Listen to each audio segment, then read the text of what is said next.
Hey, welcome back. I'm Trevor Horn. Zach need to step out for just a second, but he'll be right back in. I am still joined here by the Chavez Baseball team. Guys, we talked earlier about this. The three of you have been playing together since little 8, 9-year-olds, and now all three of you are going to be going on to college to play baseball together, Quest to College. Will, let's start with you. What was that decision like, and did you guys come to that collectively, or was that something that one of you guys started and then the others joined in? We all just I got a hold of the coach for the first time, and he asked me if I wanted to go play. So then I told Dave and Mara if they want to come with me. So we all went up there one time, talked to the coach, and took a little tour of the school, and we liked it. So I mean, staying together, it's great. These guys known them since 3, so it's great to keep playing with them. David, same thing for you. I mean, the decision to kind of continue playing with these guys, that's kind of icing on the cake. A lot of guys, you obviously know the statistics. It's, less than 5% go on to play college athletics. And now the three of you get to go do it together for, at least another 2-3 years, depending if you guys redshirt or not. How much fun is that for you? It's like pretty much like a dream to keep on playing with these guys, to go on, especially go on to college and just do what we love. So it's pretty awesome. Will gave me a call, and he let me know that the coach from Cuesta, he told him that if he had knew any other guys that played, so he told him about us, and we sent him some video, and he liked what he seen. So yeah. And then Scott, for you, that makes it easy as a coach because you only have to go to one stop to be able to see these guys at the next level. When you found out all three of them were going to college together, what kind of excitement did you have for yourself? It's just nice. I mean, we usually vacation over there a little bit, and then it'll just be nice to go back over there and see these three guys, or if they're in town playing or whatnot. It'll be nice to get all three together in one game and go watch. One thing we always like to do here is kind of figure out, find out what you guys like to do. Mario, why don't we start with you? What do you like to do outside of baseball? And don't say, well, it's only baseball. I mean, what are your hobbies? What kind of drives you when you're not on the diamond?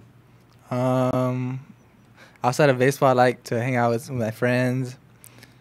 Sometimes we go to the park, play some basketball, football, go to the movies. But other than that, like, to motivate us is just staying focused on what we're gonna do in the future, and that's play baseball. Well, pretty much same as Mario. Hang out with friends, my family. Special shout out to them. And then for my motivation, it's just the fact that we're all underdogs. We come from a small town. Don't get much respect. So that's our motivation. David? Outside of baseball, I like I go fishing a lot with my dad, and we like to go deep sea fishing, which is that's real fun. You guys, do you have your own boat then? No, we just we'll go on trips quite a bit. We've gone like 4 times. Any particular fish you like to catch when you're out there? No, just the lingcods. They're pretty big, so they're fun to pick up. The first time that you skinned you scaled a lingcod, you might want to turn it on, Zach.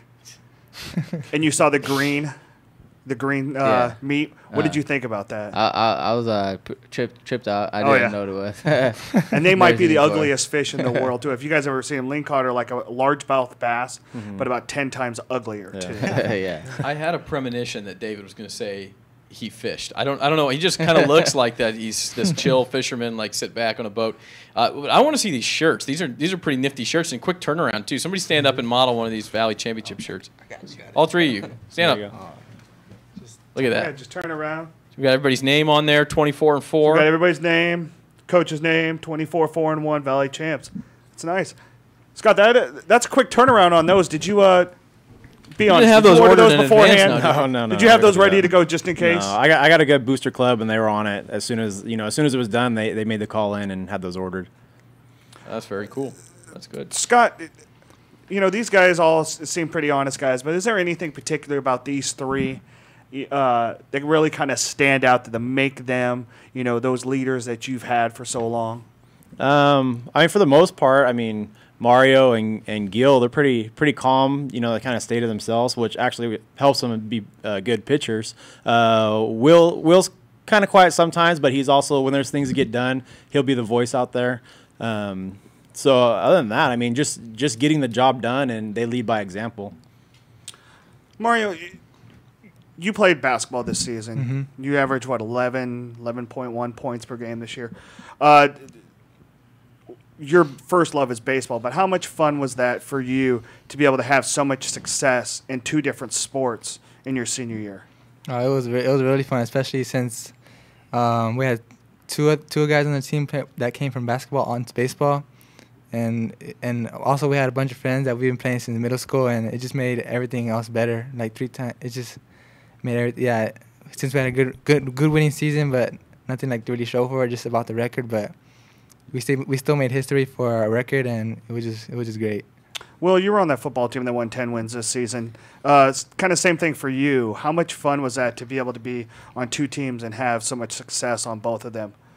It was great, especially coming like CC Athletics, not really known for sports and all that. So for football and baseball and basketball to have successful seasons, it was great. It was overwhelming. It was just the best time.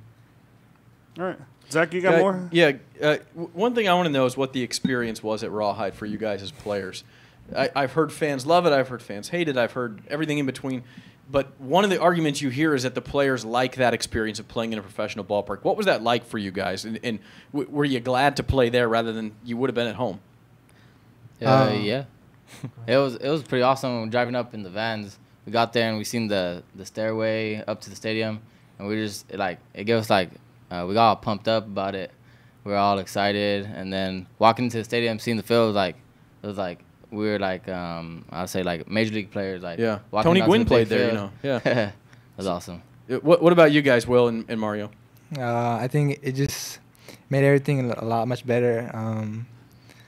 I think it maybe made us more intense throughout the game. Just playing on a big field with tons of people there watching us, and yeah, it was just an amazing experience. Will?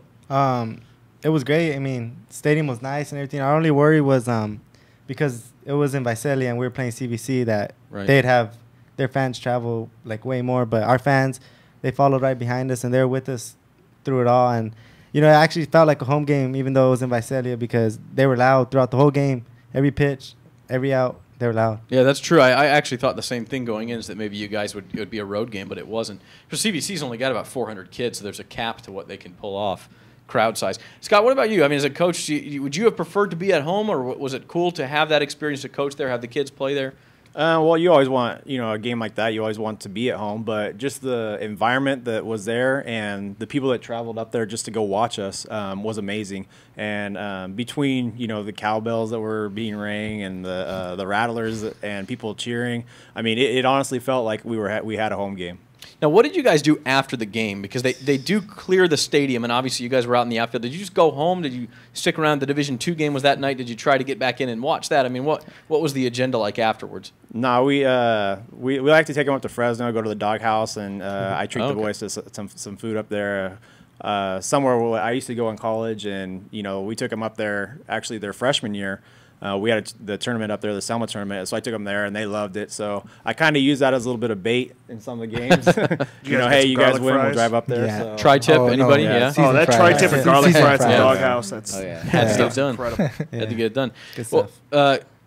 Guys, again, we want to wish you our congratulations. We're going to let you get out of here and go back up to Delano. But a great year for Delano high school sports, especially for Cesar Chavez, and you guys capped it off. So congratulations again. We're looking at Thank you. Mario Lopez, Will Ruiz, and David Gill and Coach Scott Neal. Congratulations, guys. Thank you. Thanks for being here. And we'll be right back with Central Section Commissioner Jim Critchlow on the phone to talk about kind of the year that was and everything that's coming up. We'll be right back.